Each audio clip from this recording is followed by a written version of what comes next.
नमस्कार सबैलाई। आज हामी यहाँ एईसी कम्युनिकेटिभ नेपाली 2 को रिडिङ एन्ड कम्प्रिहेन्सन खण्ड अन्तर्गत रहेको हरिभक्त कटुवालको यो जिन्दगी खैके जिन्दगी भन्ने कविताबारे चर्चा गर्नेछौँ र आजको यस क्लासमा म शिवेन शर्मा यहाँहरू सबैलाई स्वागत जनाउँदछु र अब हामी कविताबारे चर्चा गर्न आजको यस क्लासलाई स्टार्ट गरौँ र सबभन्दा पहिला म यो कविताको पठन गरेर यहाँहरू समक्ष प्रस्तुत गर्दछु। यो कविता यस प्रकार रहेको छ।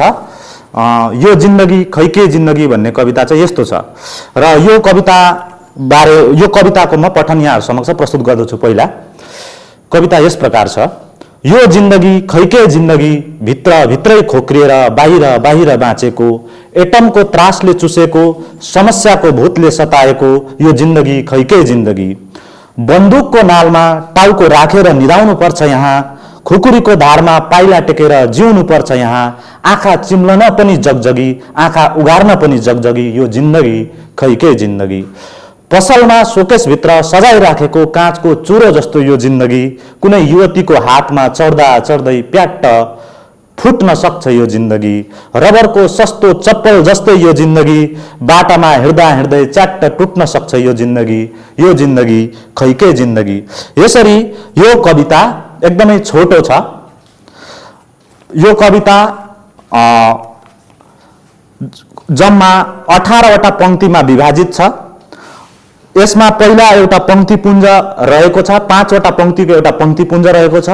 त्यसपछि फेरि 5 वटा पंक्तिको एउटा पंक्तिपुञ्ज रहेको छ।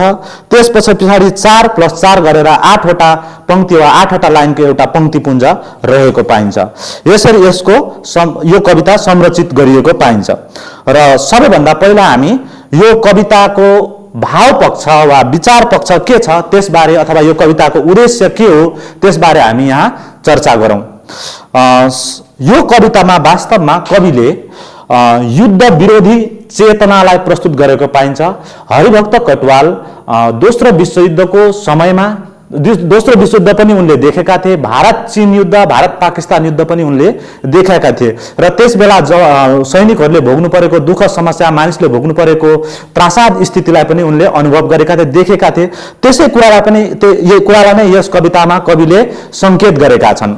अत यो कवितामा कविको वास्तवमा युद्धको समयमा हुने परिस्थिति, अवस्था, त्यसको त्रासाद स्थिति आदिको उद्घाटन गरेर चाहिँ कविले वास्तवमा आफ्नो युद्ध विरोधी चेतनालाई कवितामा उद्घाटन गर्ने प्रयास गरेको पाइन्छ। यो कवितामा अर्को कुरा के छ भन्दाखेरि यो कवितामा जीवनको त्यो युद्ध विरोधी चेतना कहाँ अभिव्यञ्जित भएको छ भन्ने कुरा यदि हेर्ने हो भने यहाँ के छ, एटमको त्रासले चुसेको, समस्याको भूतले सताएको यो जिन्दगी खैके जिन्दगी भनेर भनिएको छ यो कवितामा। यो पंक्तिले त्यस कुराको पुष्टि गर्दछ। त्यसरी नै बन्दुकको नालमा टाउको राखेर निदाउनु पर्छ यहाँ, खुकुरीको धारमा पाइला टेकेर जिउनु पर्छ यहाँ। आँखा चिम्लन पनि जगजगी, आँखा उगार्न पनि जगजगी यो जिन्दगी खैके जिन्दगी भनेर यहाँ कविले भनेका छन्। यो पंक्तिले उनको युद्ध विरोधी चेतनालाई पुष्टि गर्दछ अनि युद्धजनित विभीषिका वा युद्धको त्रासाद स्थितिलाई यो कवितामा उद्घाटित गरिएको छ भन्ने कुरालाई यो पंक्तिले पुष्टि गर्दछ। त्यसरी नै यो कवितामा अर्को एउटा महत्त्वपूर्ण पक्ष के छ भन्दा जीवन नै यो कविताको केन्द्रमा रहेको छ। यो कविताको यदि संरचना पक्षलाई हेर्ने हो भने यो जिन्दगी खैके जिन्दगी भन्ने जुन पंक्ति छ यो पंक्ति मात्र यो कवितामा 5 पल्ट पुनरावृत्त भएको छ। त्यसरी यो जुन जिन्दगी भन्ने शब्द छ यो शब्द, यो पद यो कवितामा 12 पल्ट पुनरावृत्त भएको छ। यसले के स्पष्ट गर्छ भन्दाखेरि यो कवितामा जीवन वा जीवन नै कविताको केन्द्रमा रहेको पाइन्छ, जीवन चिन्तन यो कवितामा रहेको पाइन्छ भन्ने कुरा यसको यो जिन्दगी शब्दको पुनरावृत्तिले र यो पंक्तिको पुनरावृत्तिले पुष्टि हुन्छ। त्यसरी नै यो कविताको मूल कुरा के छ भन्दा यो कवितामा कविले जीवनको अनिश्चिततालाई अनि जीवनको क्षणभङ्गुरतालाई उद्घाटित गर्ने, त्यसलाई अभिव्यक्त गर्ने प्रयास गरेको पाइन्छ। जीवन कुनै पनि समय समाप्त हुन सक्छ, जीवन एउटा अनप्रेडिक्टेबल छ, जीवन क्षणभङ्गुर छ भन्ने कुरालाई यो कवितामा कविले प्रस्तुत गरेका छन्। त्यसलाई हामी कुन पंक्तिमा प्रस्तुत गरिएको छ भन्दा यहाँ हेर्नुहोस्, कविता यस प्रकार छ, पंक्ति यस प्रकार छ। पसलमा शोकेसभित्र सजाइराखेको काँचको चुरो जस्तो यो जिन्दगी, कुनै युवतीको हातमा चढ्दा चढ्दै प्याट्ट फुट्न सक्छ यो जिन्दगी भने कुनै पनि समय जीवन समाप्त हुन सक्छ। त्यसैले नै कविले अर्को के पनि भनेका छन् भने रबरको सस्तो चप्पल जस्तै यो जिन्दगी, बाटोमा हिँड्दा हिँड्दै च्याट्ट टुट्न सक्छ यो जिन्दगी खै के जिन्दगी भनेर भनेका छन्। यो पंक्तिले के पुष्टि गर्दछ भने जीवन अनिश्चित छ, जीवन क्षणभङ्गुर छ भन्ने कुरालाई यो कविले उद्घाटन गर्ने प्रयास गरेका छन्। अत यो अहिले जुन मैले वाचन गरेँ त्यो पंक्तिले के पुष्टि गर्दछ भन्दा जीवनको क्षणभङ्गुरता अनि जीवनको अनिश्चिततालाई कविले यस कविता मार्फत उद्घाटित गर्ने प्रयास पनि गरेको पाइन्छ। त्यसरी नै यो कविताको अध्ययन गर्दै जाँदा यस कवितामा कस्ता भाव वा कस्ता विचारहरू अभिव्यञ्जित भएका छन् भन्ने कुरा हेर्दै जाँदाखेरि हामी के देख्छौँ भने कवितामा विसङ्गति बोध पाइन्छ। यो कविताको प्रारम्भमा पनि एटमको त्रासले चुसेको, समस्याको भूतले सताएको भनेर भनिएको छ। बन्दुकको नालमा टाउको राखेर निदाउनुपर्छ यहाँ, खुकुरीको धारमा पाइला टेकेर जिउनुपर्छ यहाँ भनेका छन्। आँखा चिम्लदा पनि जगजगी, आँखा उगार्न पनि जगजगी, जिन्दगी कुनै पनि समय समाप्त हुन सक्छ, अनिश्चित छ, क्षणभङ्गुर छ भन्ने कुरालाई नै यो कवितामा प्रस्तुत गरिएको छ। अनि युद्धजनित विभीषिकालाई, अस्तव्यस्ततालाई नै प्रस्तुत गरिएको छ। यस हिसाबले यो कवितामा विसङ्गतिका कुराहरूलाई पनि प्रस्तुत गरिएको छ। विसङ्गति नै यो कवितामा प्रस्तुत गरिएको छ। जीवनको विसङ्गतिलाई कवितामा प्रस्तुत गर्ने प्रयास गरिएको छ। अत यो विसङ्गति बोध हरिभक्त कटुवालको यस कविताको एउटा महत्त्वपूर्ण भाव वा विचार रहेको पाइन्छ। विसङ्गति बोध रहँदा रहँदै पनि यो कवितामा कविले मानिसले आफ्नो जीवन प्रति, आफ्नो जीवनलाई मूल्यवान बनाउनुपर्छ, आफ्नो जीवनलाई सार्थक बनाउनुपर्छ, आफ्नो जीवनप्रति सचेत रहनुपर्छ भन्ने भाव पनि कवितामा अभिव्यञ्जित भएको छ। र त्यो कुराले, त्यस कुराको आधारमा हामी के भन्न सक्छौँ भने यो कवितामा एक प्रकारको अस्तित्व चेतना पनि अभिव्यञ्जित भएको छ, अस्तित्व बोधको अवधारणा पनि व्यञ्जित भएको छ। यो कविताको अर्को एउटा मुख्य कुरा के छ भन्दा यसमा गीतिमयता पाइन्छ। यो कविता गेयात्मक प्रकृतिको छ। यो कवितामा अनुप्रास अलङ्कारको प्रयोग गरिएको छ अनि धेरै पुनरावृत्तिहरू गरिएको कारणले गर्दा कविता गेयात्मक बन्न गएको छ। गीतिमयता यो कविताको एउटा महत्त्वपूर्ण विशेषताको रूपमा हामी देख्न सक्छौँ। यो कवितामा कविले जीवनको क्षणभङ्गुरता, अनिश्चितताको उद्घाटन गरेर वास्तवमा मानिसलाई आफ्नो जीवन र सार्थक र मूल्यवान बनाउने आन्तरिक भाव कविको रहेको पाइन्छ। युगीन यथार्थको प्रस्तुतिकरण गरेर सामान्यतः समाजमा व्यक्त भएको अव्यवस्थालाई व्यवस्थित गर्ने आग्रह गरी लोक कल्याणको भाव पनि व्यञ्जित गर्ने प्रयास कवि हरिभक्त कटुवालले यस कवितामा गरिरहेछन्। अनि मानिसको आन्तरिक पीडा, विरह, वेदना आदिलाई चाहिँ उद्वेलित गरेर कविले मानिसको अन्तर्मनको विरेचन गर्ने, वास्तवमा मानिसका ती भाव, स्थायी भावहरूसँग सामान्यकरण गरेर, साधारणीकरण गरेर त्यस मानिसका आन्तरिक ती अन्तर्मनको पीडालाई चाहिँ निकाल्ने काम कविले यस कवितामा गरेको पनि पाइन्छ। अत विरेचन सिद्धान्तको दृष्टिकोणले पनि यो कवितालाई अध्ययन गर्ने अवकाश वा स्पेस छ। यसरी नै यो कवितामा युद्ध विरोधी कविको चेतना अभिव्यञ्जित भएको कारणले गर्दा यसलाई एउटा मानवतावादी दृष्टिकोण भएको कविता भनेर पनि भन्न सक्छौँ। यस कवितामा मानवतावादी दृष्टिकोण पनि अभिव्यञ्जित भएको छ।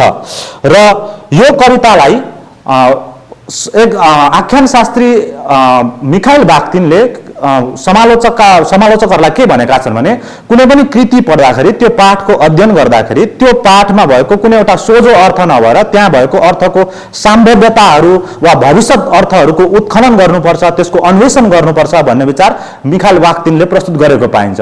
अर्थात् उनको यो त्यो विचारलाई आधार बनाएर भन्ने हो भने, हेर्ने हो भने यो कवितामा सबैतिर त्रासै त्रास, भय छ। जीवन कहिले नै छिटै समाप्त हुन्छ वा जुनै पनि समय समाप्त हुन सक्छ भन्ने एउटा भय छ।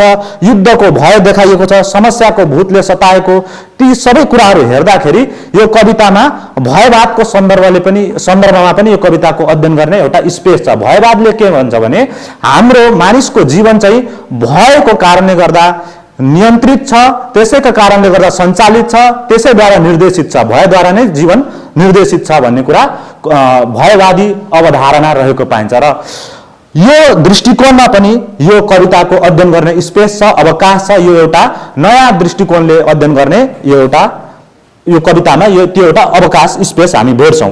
त्यसरी नै एउटा अवधारणा के छ भन्दाखेरि बौद्ध दर्शनको दृष्टिकोणले पनि यो कवितालाई हामी हेर्न सक्छौं। बौद्ध दर्शनमा एउटा अवधारणा के छ भने क्षणिकवादको अवधारणा छ।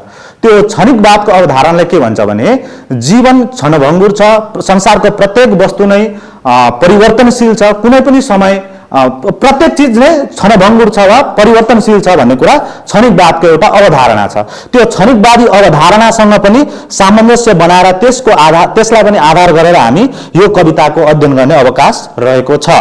र यो कविताको संरचना पक्ष अघि नै मैले भनिहाले। यो कवितामा जम्मा 18 पंक्ति छन् अनि यसको जुन संगठन छ यो संगठनमा यसको यो कविताको प्रारम्भमा यो जिन्दगी खैके जिन्दगी भन्ने पंक्ति राखिएको छ र कविताको अन्तमा पनि यो जिन्दगी खैके जिन्दगी भन्ने पंक्ति नै राखिएको छ।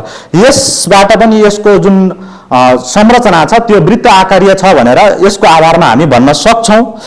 त्यसरी नै यो कविताको जुन परिवेश छ त्यो परिवेश एउटा युद्धजनित परिवेशलाई, एउटा त्रासद स्थितिलाई देखाउने प्रयास यो कवितामा गरिएको छ। अनि यो कवितालाई स्पेस, स्थान, समय र समयको दृष्टिकोणले हेर्ने हो भने यो कविता जुनै समयमा पढ्दा पनि यो वास्तवमा जतिखेर भारत चीन युद्ध, भारत पाकिस्तान युद्ध अनि दोस्रो विश्वयुद्ध भएको थियो त्यस पछाडि त्यस बेला लेखिएको कविता भए तापनि यो जुनै समयमा पढ्दा पनि त्यतिकै सान्दर्भिक छ। आजको समयमा पनि यो कविता त्यतिकै सान्दर्भिक रहेको पाइन्छ। त्यसकारण यो कविता कालजयी कविता हो र जुनै समयमा पढ्दा पनि आफ्नै जस्तो लाग्छ, जुनै स्थानमा बसेर पढ्दा पनि आफ्नै ठाउँको जस्तो लाग्छ, जुनै व्यक्तिले पढ्दा पनि मेरै भाव व्यक्त गरेको जस्तो विचार यो कवितामा अभिव्यञ्जित भएको छ। त्यसकारण यो कविता सर्वकालिक छ, सार्वजनीन छ र सार्वभौमिक छ। अनि यो कविताको अब हामी संक्षेपमा एउटा भाषा शैलीबारे चर्चा गरौँ। यसको भाषिक पक्षलाई हेर्दाखेरि यसको भाषा शैली एकदमै सरल छ, सहज छ अनि पारदर्शी शैलीको प्रयोग गरिएको पाइन्छ।